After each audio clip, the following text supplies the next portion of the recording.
আপনারা চিনতে পারেন ময়নার আব্বু আম্মু বাংলাদেশের সেই ভাইরাল পারসন। আর এই যে ময়নার আম্মু তাকে কিন্তু স্পেশালি বলছি যে ভাবে আপনাকে সামনাসামনি দেখিনি, যেহেতু আপনাদের ভিডিও আমি দেখছি, তাহলে আপনিও আসবেন, সেক্ষেত্রে ভাবি কি বলেন? আমি আসছি, আমাদের কাজটা একদম সম্পূর্ণ হয়েছে সেই খুশিতে এবং আনন্দতে ভাইয়ের সাথে দেখা করতে আসছি যে ভাই আমাদের কাজটা খুব দ্রুত উঠাই দিছে, সবকিছু সফলতা করছে, এই আনন্দে আমি কিন্তু চলে আসছি। তো আসলে মানুষ কখন মানুষকে ভালোবাসে যখন তারা আসলে মানে ভিতর থেকে আসলে টান। আমি ভাইয়ের কাজটা যেদিন প্রথম পাই, আমি তারপর থেকে আমি ভাইয়ের অ্যাকাউন্টের উপর ফোকাস করি এবং আমরা সর্বোচ্চ দ্রুত ভাইয়ের অ্যাকাউন্টটা আমরা পুনরুদ্ধার করি। এবং ভাই আপনি আপনার অডিয়েন্স বা আমার অডিয়েন্স যে এই ভিডিওটা দেখুক না কেন, আপনি তাদের উদ্দেশ্যে কি বলবেন? হ্যাঁ, তাদের উদ্দেশ্যে এটাই বলবো যে আমার অডিয়েন্স যারা আছে, ফ্রেন্ড ফলোয়ার, তাদের ভিতরে যদি কোনো কারোর যেই কোনো সমস্যা হয় বা মনিটাইজেশন সাসপেন্ড, কপিরাইট, এগুলো অনেক যে কোনো সমস্যা ফেসবুকের, কিন্তু এই আলামিন ভাই উনি খুব ভালো কাজ করে। অবশ্যই আমি তাদের প্রতি একটাই আবদার রাখবো, যদি কেউ কাজ করাতে চান অবশ্যই আলামিন ভাইকে দিয়ে কাজ করাবেন। যেহেতু আমি ময়নার আব্বু, আমার এত বড় একটা আইডি, সেখান থেকে আমি কোনো ইনকাম খুঁজে পাচ্ছিলাম না, করতে পারছিলাম না, কিন্তু তো আলামিন ভাইয়ের কাছে আসার পরেই কিন্তু সেখানে আমি এই আইডি থেকে ইনকাম করার আশ্বাস পেয়েছি এবং আমার মনিটাইজেশন সাসপেন্ড হয়েছিল, সেই মনিটাইজেশন আমার আবার এনে দিছে, এখন অ্যাক্টিভ। এখন আমি কিন্তু আসলে আগের থেকে অনেক খুশি যে ভাই খুব তাড়াতাড়ি আমার এই কাজটা করে দিল।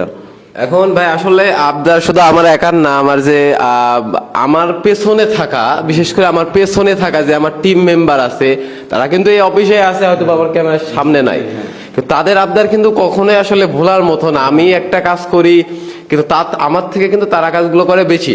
তো সব থেকে বড় বিষয় হচ্ছে যে আমাদের কাছে কাজ দিলে আমরা দ্রুত, আমি একা না কিন্তু আমার সাথে আরো টিম মেম্বার আছে। এই যে এখন আপনারা ক্যামেরার সামনে দেখতে পাচ্ছেন না, কিন্তু কেউ ক্যামেরা ভিডিও পালন করছে, কেউ এক সাইডে রয়েছে। তো আমি আসলে তাদের প্রতি আমার ভালোবাসা আসলে অন্তর থেকে, এবং ভাইয়ের থেকেও। তো এই যে ভাই এক সাইডে, ভাই আসেন আসেন, এই যে ভাইটাও সাইডে দাঁড়াইছিল, আসেন, সমস্যা নেই।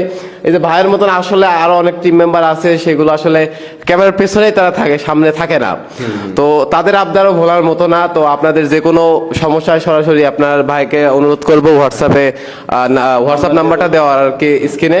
তবে আরেকটা বিষয় মনে রাখবেন, আসলে আমাদের এত পরিমাণে কাজ ভাই নিজের চোখে দেখলো যে আমরা সিরিয়াল মেনটেন করে কাজ করি। এমন হয়েছে যে আপনার কাজটা আমরা ধরছি 10 দিন 15 দিনও লাগতে পারে, সেক্ষেত্রে সিরিয়াল মেনটেন করে আমরা কিন্তু আসলে কাজগুলো করি।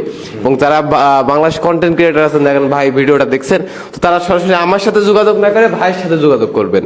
তো ভাইয়ের সাথে যোগাযোগ করলে ভাই পরে যখন আমার সাথে যোগাযোগ করবে, সেই হিসেবটা একটু ভিন্ন রকম হবে। হ্যাঁ, যেমন আমিও কিন্তু আসছি সরাসরি, তো আলামিন ভাইকে আমি খুঁজে পাই নাই, আমিও আসছি কিন্তু আমাকে যে দেখাই দিছে তার, যেমন আজাইরা পাবলিক কোরবান ভাইয়ের কাছে আসছিলাম, কোরবান চাচাকে বলে অনেক ভাই, কিন্তু সে কিন্তু আমার এই ঠিকানাটা দিয়েছিল, আলামিন ভাইয়ের কাছে পাঠাইছে যে ভালো কাজ করে, এখানে গেলে কাজটা খুব দ্রুত হয়ে যাবে।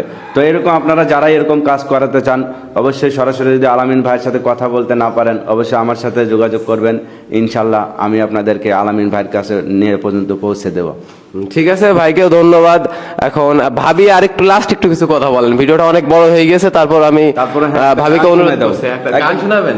একটা গান শোনা দাও, আলামিন ভাইয়ের কাছে আসছি যেহেতু, এই ভিডিওটাতেই একটা গান দিয়ে দিলাম। ময়নার আব্বু আম্মু যেগুলো গান গেয়ে প্রথমত ভাইরাল হয়েছে, 20 মিলিয়ন 30 মিলিয়ন ভিউ হয়েছে, সেখান থেকে একটি ভাইরাল গান শোনায় দাও ময়নার আব্বু। কোনটা শোনাবা? না, চারটা শোনা। হ্যাঁ, যেমন মেয়ে দেখতে গেলে কিন্তু আমরা কিন্তু বিয়ের সময় অনেকগুলো মেয়ে দেখি, দেখতে দেখতে দেখতে দেখতে একটা পছন্দ হয় না, এরকম একটা গান। 10টা মেয়ে দেখছি আগে, তোরে দেখছি পরে, ঘটক কইলো মেয়ে ভালো ফার্স্ট ইয়ারে পরে। তুমি এত মিশা কইছো মায়ের কাছে, বাড়ি নাকি বিল্ডিং ঘর, মাঠে জমিন আছে। একটু লোভ যদি না দেখাই গিয়া, ওরে কি আর দিব বিয়া। একটু লোভ যদি না দেখাই গিয়া, ওরে কি আর দিব বিয়া। কালা সেরার সাথে ভুল কইরাছি তোর হাতে হাত রেখে, আমি ভুল কইরাছি তোর হাতে হাত রেখে। তবে মেয়ের মাকে কিন্তু লোভ দেখালে অবশ্যই বিয়ে দেয়, ঠিক আছে। মিথ্যে বিয়েতে অনেক মিথ্যে বলা হয় না, অনেকটাই বিয়ের পরে কিন্তু সত্যটা সব বের হয়, প্রথম কিন্তু অনেকটাই বেশি বেশি বলা হয়। তো তাদের উদ্দেশ্যে এই গানটা আমি লিখেছিলাম নিজেই, নিজে লিখছিলেন? হ্যাঁ নিজেই লিখেছি। আমার যত গান আছে সব নিজের লেখা গান, সেখান থেকে কিন্তু এই গানটা আলামিন ভাইকে শোনালাম, ঠিক আছে। ধন্যবাদ ভাই, এত সুন্দর একটা গান উপহার দিচ্ছেন আসলে। যেমন বিয়ের সময় এক পক্ষ চাপা মারে যে আমাদের বাড়িতে কিন্তু বিল্ডিং আছে বলে না, বলে